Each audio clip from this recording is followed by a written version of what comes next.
Քրիստոս հարյավի մեռելոց ձեզ եւ մեզ մեծ ավետիս։ Սիրելիներ, վստահություն Տեր Աստծուն, վստահել ամեն բանի մեջ,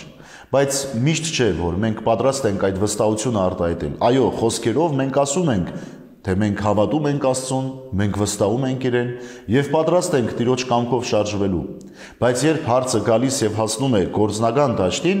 մենք այդտեղ տկար ենք։ Վստահությունը թուլանում է եւ մենք փորձում ենք գտնել ինքնուրույն ճանապարհներ այն բոլոր խնդիրներին եւ դժվարություններին, որ այդ պահին մեր կյանքում ծառացել են մեր առջեւ։ Սիրելիներս, քրիստոնյայի կյանքի ընթացքը առանց Աստծո հնարավոր չէ։ Յուրաքանչյուր պահ, յուրաքանչյուր վայրկյան եւ ակնթարթ Աստծո ներկայության մեջ պետք է լինի, եւ ոչ միայն Աստծո ներկայության մեջ, ուղղակիորեն, այլ Աստծո ներկայության, նրա կամքի եւ նրա ցանկության մեջ, որպեսզի Աստված գործի մեր փոխարեն եւ մեզ էլ հնարավորություն տա իր հետ միասին, իր զորությամբ շարժվելու այս կյանքի մեջ։ Այո, բոլորս էլ կարող ենք վկայել ասելով, որ մեր կյանքում եղել են դեպքեր, որտեղ մենք ուղղակի խուճապի ենք մատնվել, հասկանալով, որ այլևս ելք չկա, որովհետև այս կյանքի ալեկոծությունը, այս կյանքի խառնաշփոթությունը մեզ թույլ չի տալիս հասկանալու, որ Աստծո հետ ամեն բան հնարավոր է։ Այսպես եղավ նաև առաքյալների հետ, որոնք նավակի մեջ, ծովակի վրա, երբ գտնվում էին նավակի մեջ, ուրեմն փոթորկի պատճառով խառնվեցին իրար եւ տեսնելով Հիսուս Քրիստոսին, Պետրոս առաքյալն ասաց, որ ուզում եմ քեզ մոտ կամ Տեր, եւ Քրիստոս քայլում էր ջրերի վրայով։ Այդ հատվածը ուզում եմ ընթերցել ձեզ համար, Մատթեոսի ավետարան 14-րդ գլուխ։ Հիսուս անմիջապես խոսեց նրանց հետ եւ ասաց. «Քաջալերվեք, ես եմ, մի վախեցեք»։ Պետրոսը դիմեց նրան եւ ասաց. «Տեր, եթե դու ես, հրամայիր ինձ ջրի վրայով քեզ մոտ գալ»։ Նա ասաց. «Եկ»։ Պետրոսը նավակից իջնելով քայլեց ջրի վրայով եւ եկավ Հիսուսի մոտ։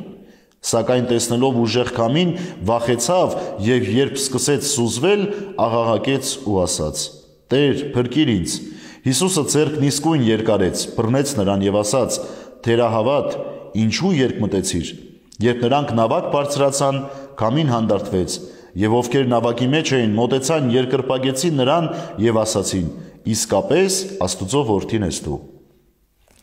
Պետրոս առաքյալին Տեր Հիսուս Քրիստոս ասաց. «Թերահավատ, ինչու երկմտեցիր»։ Այո, սիրելիներ,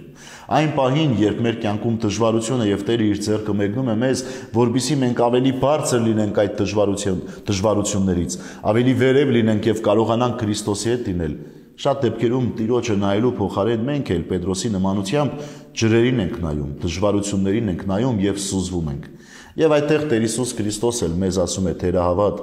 ինչու երկմտեցիր»։ Ուրեմն այսօրվա ընթերցումը մեզ սովորեցնում է հավատքի մեջ ամուր լինել, չվախենալ ոչ մի բանից, որովհետև քրիստոնյան չպետք է վախենա, վստահություն պետք է ունենա Աստծո նկատմամբ, Քրիստոսի նկատմամբ։ Ահա այդ վստահությունն է, որ մեզ կօգնի քայլելու այս կյանքի դժվար ջրերի վրայով, այս կյանքի փորձությունների վրայով եւ ամեն վարքյան իմանալ ու վստահ լինել, որ Քրիստոսի ձեռքը բռնել ենք եւ Տերը ինքն է մեր ձեռքը բռնել ու տանում է այն ճանապարհով, որով ուզում է, որի վերջավորությունը քամին էլ, փոթորիկն էլ պիտի հանդարտվեն։ Քրիստոս հարյավի մեռելոց ձեզ եւ մեզ մեծ ավետիս։